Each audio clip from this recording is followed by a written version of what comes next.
there. My name is Leah. I'm in Comms 203-184. Here is my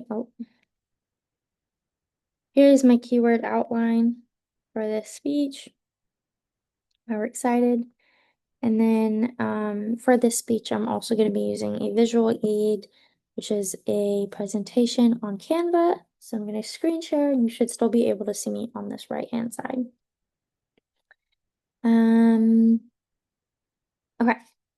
So imagine giving your children a delicious snack that smiles back in fun little colors and shapes just to find out that that snack is actually toxic. So artificial food colorings pose severe health effects and severe health risks. So there's an urgency to ban these from the manufacturing and the food processing industry within the United States.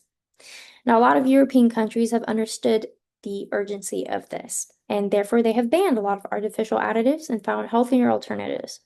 With that, they have been able to lower a lot of dietary related issues, including banning these artificial additives to help them with their digestive issues. And they have therefore lowered a lot of their rates in comparison to the United States, which has not been able to do that.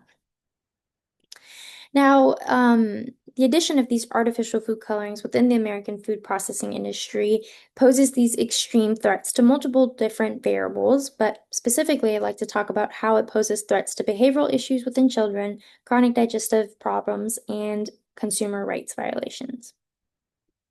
To fully understand why artificial food colorings and additives should be banned, it is essential to understand what other healthy alternatives are available, how other countries have dealt with this, and how they have found more nutritional and safer options. So first of all, I'd like to talk about how artificial dyes and additives increase behavioral issues within children. So according to a study actually published by Donna McCann and her colleagues, in the Lancet Journal, synthetic dyes, including red 40, yellow 5, and yellow 6, do have a lot of effects on neurotransmitter within kids. When they affect these neurotransmitters, they also increase hypersensitivity, impulsive behavior, and in turn, they can affect a lot of ADHD symptoms within children. Now, a lot of foods that are commonly eaten by kids that include these dyes are Fruit Loops, which is a common cereal that a lot of kids eat in the morning. Gatorade, which is a very, very popular sports drink, and then as well as our Doritos, which are a popular snack that a lot of kids like to eat. Additionally, according to the Office of the Environmental Health Hazards, exposure to artificial dyes and additives during an early developmental stage, that can be prenatal or postnatal, actually affects the development of the children's central nervous system. When the central nervous system is affected during those very important stages of life, later on, their mood regulatory systems can also be affected, which then in turn will lead to more behavioral issues within children. A study conducted by Kai Zan in the National Library of Medicine actually demonstrates this. Now, again, foods such as Gatorade, gummy bears, and as well as our Doritos do include these dyes such as red 40, yellow 5, and yellow 6, and then those are also the most common dyes that affect health concerns negatively.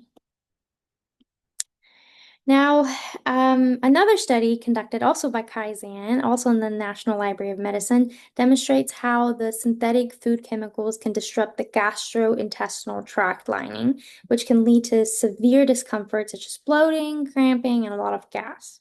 This demonstrates how additives pose a severe risk to the development of chronic nutritional and digestive disorders. So that is the next thing that I'd like to talk about on why it is important to ban these synthetic chemicals and artificial flavorings and colorings in foods.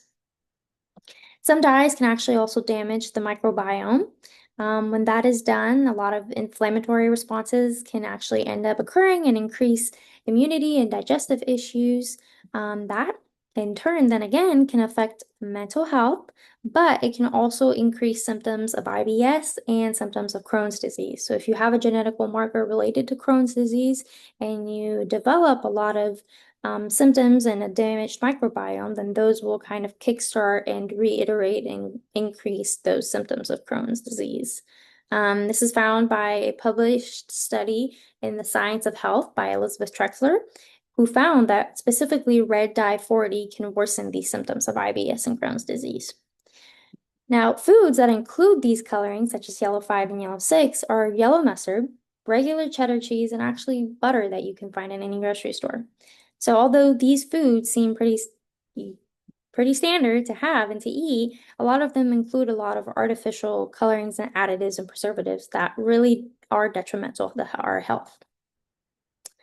Additionally, synthetic food dyes are actually non-nutritive chemicals. So what that means is that when we eat a lot of these non-nutritive chemicals and processed items, we actually prevent the reuptake of our essential nutrients, and that poses a lot of threats to our nutrient and mineral balances within our systems. So another point as to why banning these artificial additives, colorings, and preservatives is extremely important.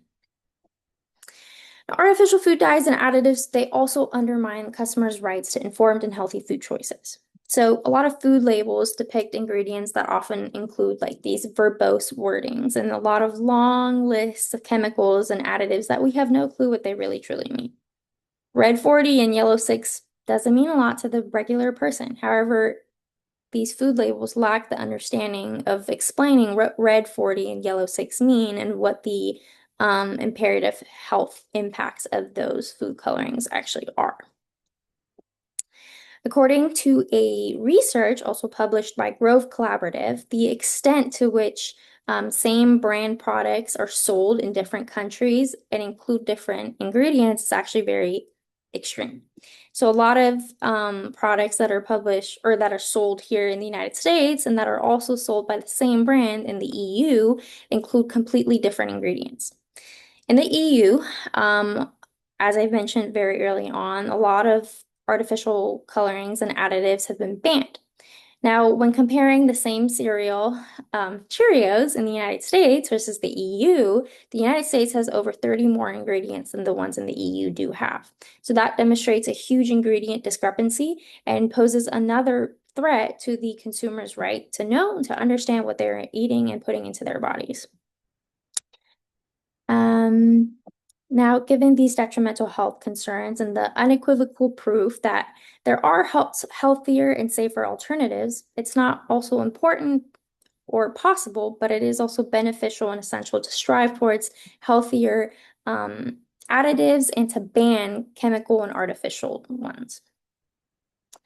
Now, like I've explained, artificial food dyes are toxic chemicals that are hidden behind these arbitrary labels. They negatively impact our health and they increase a lot of behavioral issues within children, within us, our adults, and our digestive systems.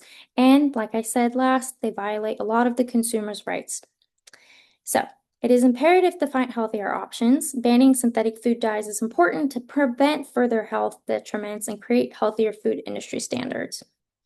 Now, while you may not believe that artificial food dyes are this present and this toxic, I encourage you to look into your pantry and look at the items that you have and look for some of those food colorings that we talked about today. And that may just change your mind. That is the end of my shift or of my speech. Thank you.